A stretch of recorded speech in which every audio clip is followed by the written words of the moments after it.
তাই একেবারে এটাকে বলে টাইগার হার্ট ডিজিজ যাকে হয়, মানে অ্যাটাক করে মরে যাবে।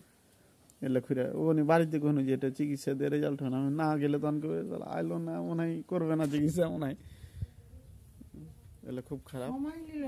সময় দিবে না একেবারে, গ্যাঁ গ্যাঁ করতে করতে একেবারে গ্যাঁ গ্যাঁ হঠাৎ পরে যা লাগছে যে কি হয়ে গেল, এটাকে বলে টাইগার হার্ট ডিজিজ, খুব খারাপ। আসসালামু আলাইকুম। খুরা রোগটি একটি সংক্রামক রোগ, ভাইরাস জনিত। এটির কোনো সুনির্দিষ্ট চিকিৎসা নেই। বিশেষ করে বাছুর এগুলা সাধারণত মারা যায়, এবং তো এগুলো আমার কৃত্রিম প্রজনন করা ছিল। এই বাছুরটি আমার হাতে কৃত্রিম প্রজনন করা, চিকিৎসার সুযোগ পাইনি। তো যাই হোক, এই যে ষাঁড় বাছুরটি, এটিও আমার হাতে কৃত্রিম প্রজনন করা, এটিও খুরা হয়ে গিয়েছে। তো এটি 3 দিন আগে হয়েছিল, ইনশাল্লাহ এখন আল্লাহর রহমতে খাচ্ছে। তো এগুলো সিম্পলভাবে চিকিৎসা আমি দিয়ে থাকি, খুব একটা বেশি খরচ হয় না, তাহলেই সুস্থ হয়ে যাবে। কী কী ওষুধ ব্যবহার করা হয় খুরার ক্ষেত্রে তা বর্ণনা করা হবে।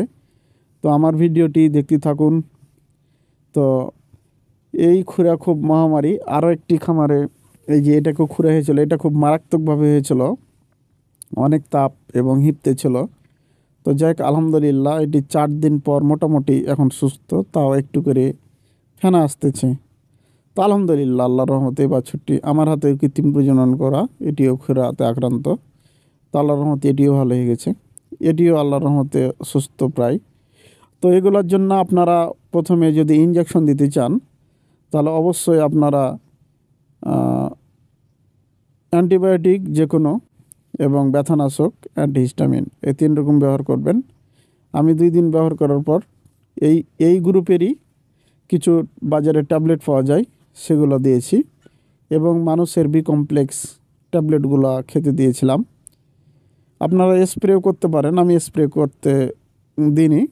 ওর সাথে একটা মানে জিভাতে দেওয়ার জন্য আরও একটি জেনসন ভায়োলেট নামে পরিচিত, এটি ব্যবহার করতে বলেছিলাম দিনে 2 বার। এই যে দেখুন কত সুন্দর খাচ্ছে। তো এগুলো সিম্পলভাবেই আল্লাহর রহমতে আরাম হয়ে গেছে। 3-4 দিনের মধ্যেই আল্লাহর রহমতে অনেকটি সুস্থ।